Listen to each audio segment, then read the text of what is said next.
Your dog is not your baby. Or is it? Let's talk about it on Azimuth Podcast. I'm Kimberly McNabb, and with me is my husband, Barrett McNabb. So students walked out of a school in Utah to protest the school for allowing furries to threaten other students. Now, these are children who pretend that they are animals or self-identify as animals. But these students are claiming that the furries bite them, bark at them, and pounce on them with no consequences. Now, the school's denying it. But it's not often students want a stricter dress code. So let's go ahead and take a listen to the students themselves. So are they wearing a mask every day? Yes. But every time they go, they're always just wearing a mask. But the principal finally stood up and banned those stuff. But they still wear them every day, Yeah, and they don't get in trouble. The principal doesn't make them get in trouble. Yeah. All the principal says is just be kind, be nice, be nice. And then What's the point of dressing up like a furry? it's just I don't know. They think they're so cool that they want to get be a lot of animals. attention. I think they want attention. So people can come at them and just look at them and think that they're so cool. Okay. Also, Are you guys going to be in trouble for walking out of school today? No, maybe. We might. If we go back on school grounds, we will get in trouble. Hopefully not. We're standing for our rights. We're standing for what the furries are wrong. This is wrong. They should not be Do doing your this. parents know you guys are out here? Okay, so again, publicly, the school is denying that this is going on, but internally, they're telling the children to just be nice. So that, to me, is an acknowledgement that it is going on. Yeah, and these are not 5-year-olds pretending to be cats and dogs, playing house or whatnot. These are 12, 13-year-old children. Yeah, middle schoolers, right? All right, let's keep going. Okay. They attack us. If they bite us and we just kick them, we get in trouble. They attack us. They attack us and we get in trouble. And how else do they attack you guys? They either bite us, they scratch us, they bark pounce at on us. us, They pounce on us. and then they run on all fours and pounce on people. Why are they spraying you with Febreze? Just because they don't. Because we apparently have rabies. And there's a rumor that they were putting litter boxes in the girls' bathroom. And the boys. They started putting litter boxes. I heard that was just a rumor. No, it's true. Is this something you've seen? Yeah, they're putting litter Okay. boxes in the bathroom. So we can't talk or say anything to the furries or even look at them, but they can come look at us and they can say stuff to us and touch us, and they don't get in trouble, but we get in trouble. Interesting. That sounds like a double standard to me. Yes. Okay, you guys stay on the sidewalk, okay? Yeah, so here we go. We have litter boxes being put in the female bathroom. And Febreze being sprayed. I And- guess and that's to be supposed clear- to mimic some sort of musk. Yeah, to be clear, it's the furries spraying the other children with the Febreze. I think someone should get like a water bottle and squirt it like you do a cat, like you trying do to a get cat? it off the counter. Right. So, would Spot or Fido be an appropriate pronoun for this? Oh, well, if someone wants to be treated like an animal, I say, okay, let's go there. All right. You bite a kid, treat it like an animal bite. The bitten gets rabies shots, and the furry, how do we test for rabies again on an animal?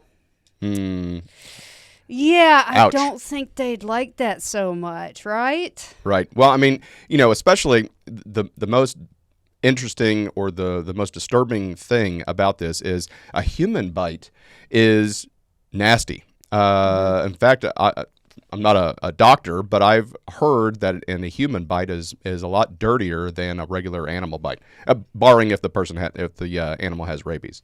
Yeah. Some of these students are licking themselves. I mean, weren't we so stressed over COVID like 5 minutes ago? Yeah, that's absolutely disgusting. I mean, this whole thing is disturbing. And the biggest problem that I have is the school district is denying that it's going on, but clearly it is. Yeah. Okay, so if the furry is an animal, well then, you know what? Not only are the principal and the parents enabling these kids, but they've also lied on their taxes because animals don't get Social Security numbers and you can't claim a pet on a tax return. I never thought about it that way. You have lied on your health insurance form because, again, Health insurance doesn't cover veterinary bills. Again, you have lied on your life insurance policy because you have to put a Social Security number on the form. And guess what? Animals don't get Social Security numbers. And that, come on, parents, think about it. Where do we draw the line? Exactly. But, parents, mommies, and especially, you've ruined your body for pregnancy just so they can become an animal. Parents, you've wasted all the time potty training them and teaching them table manners, and you've wasted all this time and money on away games and dance recitals. And, and the orthodontia, really, you're going to pay that for a cat? Come on. And all those trips you wanted to go on, but you couldn't because you couldn't find a babysitter. You could have gone because you can leave a cat alone for 3 days. Right. Now, the interesting thing about the orthodontia, so there are a small group of adults. They're mainly into the alternative lifestyle, heavy tattooing, face piercings, but there are people that have turned themselves into lizards. And they have actually filed their teeth down into points. So, is a child that has a mental illness like this willing to go that far? Well, if we're willing to trans some kids and put them on puberty blockers and get, double mastectomies on 15-year-old girls, it's not a stretch. And there are people that get the cat eyes done. Right. And I'm sorry, I had LASIK. That is the last surgery hopefully I'll ever need on my eyes because it felt like my eyes were being burned by the sun. Best decision ever because I hate wearing glasses, but still. Right. But also back to the parents. Okay. Now you could save some money on airfare with Fido because you don't need to book a seat. But think about it. Fido's not going to fit under the seat in front of you because we're talking about 12 and 13-year-olds. They got to go underneath with all the luggage. Right. So, yeah, what a great way to treat your child. Or did you read that article about Bark Airlines? Yeah, I at first I didn't think you were telling. I thought you were just making fun of me until I actually read the article. But yeah, go ahead. So you could pay $6,000 each way on Bark Air, a charter airline for people who want to fly with their animals, walking about in the fuselage, and they won't have to be in a cage or in carriers or on a leash even. But if I were you, I would hurry because you don't want to be on the 200th flight of that plane because, airlines do a really bang-up job of cleaning up between flights. It's going to smell like a kennel. Yeah, maybe this is what we get for calling our dogs and cats our fur babies. Yeah, the kids have, been like, oh, I'm a baby. But maybe this is what we get for naming our kids weird names like Lumen and Apple and Legendary and Paisley and Piper and naming our dogs names like Glenn. Right. Well, I think the root of this is just really we've stopped believing in a higher being and one truth. Yeah, not our truth, not my truth, your truth, one truth. And thus we do not see ourselves as having a purpose and along with it a role to play, which is accompanied by responsibilities. And guess who has no responsibilities? Animals. Right. And so this could be a form of, escapism for the kids. Well, escape from what? As you're a kid. It only gets worse. We've had this helicopter parenting and then also the opposite, the tiger mom. But we've just been bubble wrapped so much that we can't bear these responsibilities.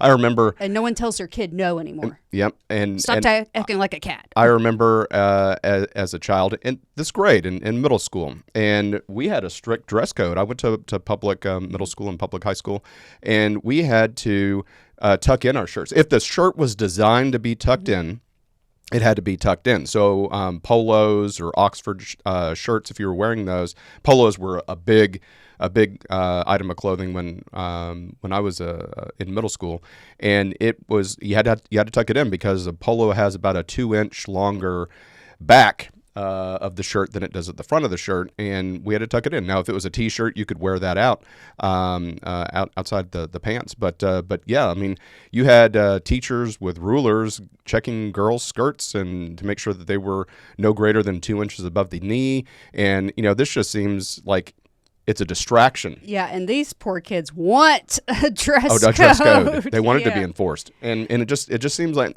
how do you learn with this going on, both for the furry? I hate saying that word, but for the furry, and also for the other students. Well, also, if someone's wearing some sort of gigantic animal mask, and we'll put photographs up. You're not familiar with like which kid is doing that. Like, how do you know which kid is doing what if someone's doing something that's wrong? Right. Like it's a way to hide bad behavior. But I think these kids are just trying to not just get attention, but it's a role in which you can escape any sort of responsibilities. And I'm sorry, but these kids need to toughen up and just quit this, attention seeking. And unfortunately, we live in a society in which attention is the truest form of currency. And, this is what we get for not teaching our kids not teaching them, about God and truth and, what everyone's responsibilities is. I view today's world with craziness like this as like that scene from Twister. It's like a 1995, 1996 film. And she's a storm chaser and they get way too close. And then they hide in this shack and they get caught in the Twister. And they have to hang on to this pipe. And I viewed the winds, these 200-mile-per-hour winds, it's all the craziness, like with the pronouns and, Gaza and just all these things where people don't seem to know what the truth is. And that pipe is the truth. And you're holding on, trying not to get sucked in. And they're able to look up at the sky, and that's God. And the only way you get to look up is by holding on. And that's how I view today's society. That's a great analogy. So the administration of the school has denied the allegations, like we've said before, and all of these protesting students are obviously calling out the administration. But you need to take it with a grain of salt. There's been cases of teachers hiding trans kids' social transition from parents. Yeah, I mean, even with the parents asking directly. Yeah, but the libs of TikTok have produced photo evidence, and we've been scrolling some photos for our viewing audience. Yeah, I mean, one thing I noticed about one of these masks, like you have some masks that just kind of sit on top of the head, and so it's not a big deal. I mean, it would be easy to, sneak that into a book bag. So the parents may not know, but still the teachers and the principal know. Right. But one of the photos, I mean, it is a gigantic dinosaur-looking head. That I had a tiny locker in high school and middle school, but some people get like the full-length ones. Even that with your books and everything, that thing's huge. It is not fitting in there, and it's not going to fit in most people's book bags. So they're probably taking it back and forth to home. So they have to store it somewhere. It's going home. How do you, as a parent, not know that what that is? It's like you see them carrying that. Like, what's that for? So someone's enabling this kid. Right, and I don't want to hear our audience talking about that we're shaming these kids. First of all, their faces are blacked out. But shame used to be a useful parenting tool. Yeah, I remember this great meme, and I've seen other versions of it as well, but there's a dad, he's in shorts, and on the back of his jacket he says, "Oh, my daughter thinks short shorts are so cute." It's not so cute when it's on dad. Yeah, Daisy Dukes, not so much on dad. Yeah, but the Bible does call on us to call each other out. Luke 17:3 says, "Pay attention to yourselves. If your brother sins, rebuke him, and if he repents, forgive him." Proverbs 24:24-5.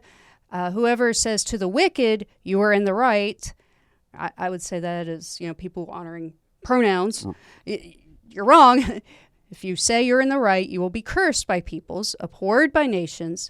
But those who rebuke the wicked will have delight, and good blessing will come upon them. Yeah, that's Speak the truth, people. Exactly. So parents and teachers, kids, you need to teach them right and wrong, what reality is and how to function in the world. And if they can't count on you, the adults in the room, who's going to teach them? So we saw this article and we wanted to bring it to your attention. And thank you for watching Azimuth Podcast. Please stay tuned after these messages. Hi, everyone. Thank you for listening. If you enjoy our show with all the stories we share, we would love your support. And it's as easy as clicking that subscribe or follow button. This will ensure you never miss an episode and keeps us bringing you these important stories. Your support makes a huge difference. Thank you so much for being part of our podcast family. Thanks, and keep tuning in.